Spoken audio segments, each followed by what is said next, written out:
હું બોલવાનું છે કહી દયો। આજે શું કામ આવ્યા? આજ રોજ સવારે અમને ખબર પડી કે આજે કુતિયાણા ખાતે બહુ મોટા પ્રમાણમાં ખેડૂત પુત્રો આવવાના છે અને અમને પણ એવું હતું કે ઘેડના ખેડૂત પુત્રો છે તો અમારા સાથે સાથ આપે। અમે સેવ પોરબંદર સી અને અમારા સાગર ખેડૂત એ બધા જ લોકો સાથે અમે અહીં આવ્યા અને એમની પાસે અમે સાથ માંગ્યો છે। એક રાજકીય લેવલે નહીં પણ સામાજિક લેવલે અમે આખું ગામ આ ઘેડના ખેડૂત પુત્રો પાસે સાથ માંગીએ છીએ કે જ્યારે પણ આ જેતપુરનું પ્રદૂષિત પાણીનું આવવાનું થાય અને અમારી આ જે મોહિમ ચાલુ છે તેમાં બધા જ અમને સાથ આપે અને એવું અમે એમને આહવાન કર્યું છે।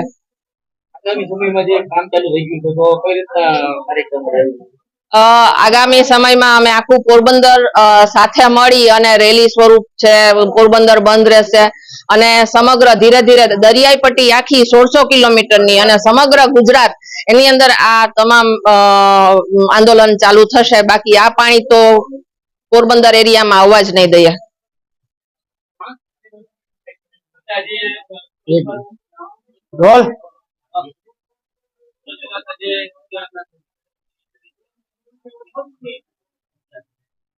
ઘેડ વિસ્તારના પ્રાણ પ્રશ્નના કાયમી ઉકેલના ભાગરૂપે એક આવેદન અમે જુનાગઢ જિલ્લાના ઘેડ વિસ્તારના 29 જુલાઈએ આવેદન આપ્યું અને પોરબંદર જિલ્લાનો જે ઘેડ વિસ્તાર છે એનો નિકાલ માટે આજે કુતિયાણા પ્રાંત અધિકારીને હારે પોરબંદર જિલ્લામાં 180% કરતા વધારે વરસાદ છે તો લીલો દુષ્કાળ જાહેર કરવામાં આવે, ખેડૂતોના ચાલુ વર્ષના પાક ધિરાણ માફ કરવામાં આવે, જે કેમિકલ વાળું પાણી જેતપુર ડાઇંગ ઉદ્યોગ ભાદર અને ઓજતમાં છોડે છે અને સદંતર બંધ કરવામાં આવે, જે પાક નુકસાનીના ફોર્મ ભરાય છે એ પોરબંદર જિલ્લામાં માત્ર બિનપિયતના જ ભરી અને દરેક ખેડૂતને પિયતવાળા ખેડૂતને 22,000 નું નુકસાન કર્યું છે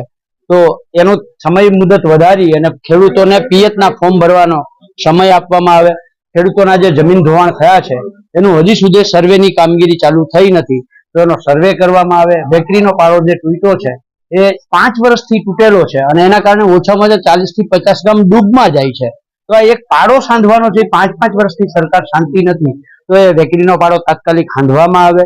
અમદાવાદની અંદર રિવરફ્રન્ટ થતી હોય 35-40 હજાર કરોડના ખર્ચે તો ઘેડમાં 8-10 નદીઓની અંદર 2-3 હજાર કરોડનો ખર્ચ કરી અને પ્રોટેક્શન શું કામ ઊભી ન કરે સરકાર એનો એક સવાલ કરવા માટે આવા અનેક પ્રશ્નોને લઈ અને ખાસ જે સોમનાથ પોરબંદર હાઈવે બન્યો છે એમાં સિંચાઈ વિભાગ સાથે કોઈ પરામર્શ કર્યા વગર 8-10 નદીઓ જે નીકળે છે એના દરિયાના પાણીને નિકાલને બ્લોક કરી અને નેશનલ હાઈવે જે બનાવ્યો છે એના કારણે થયું છે એવું કે ઓજત નદી જ્યાં દરિયામાં ભળતી હતી ઓજતનું પાણી ત્યાંથી ઓછામાં ઓછું 40 કિલોમીટર દૂર પોરબંદરમાં આખો પ્રવાહ ફંટાઈ ગયો। પોરબંદરના ઝાપામાં જે પાણી ગયું છે એટલે નેશનલ હાઈવે ની અંદર જે આ કોઈ પણ આયોજન વગર બનાવવામાં આવ્યો છે અને એના કારણે જે નુકસાન થઈ રહ્યું છે આનો રસ્તો કાઢવામાં આવે। આવી અનેક 19 અલગ અલગ મુદ્દાઓને લઈ અને આજે પ્રાંત અધિકારી કુતિયાણા નામે આવેદન પત્ર આપ્યું।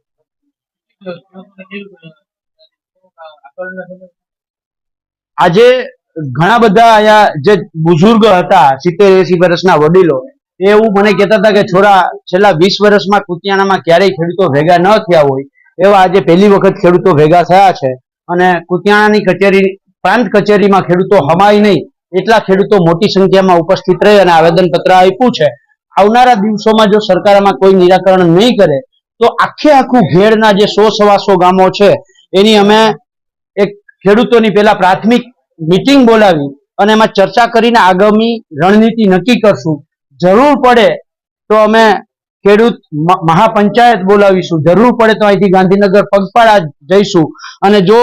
સરકાર ન જ સાંભળે અને છેલ્લે જરૂર પડી તો ભગવાન દ્વારકાધીશને કાળિયા ઠાકરને પગપાળા ખેડૂતો આવેદન પત્ર આપવા જાય તો પણ નવાઈની વાત નહીં।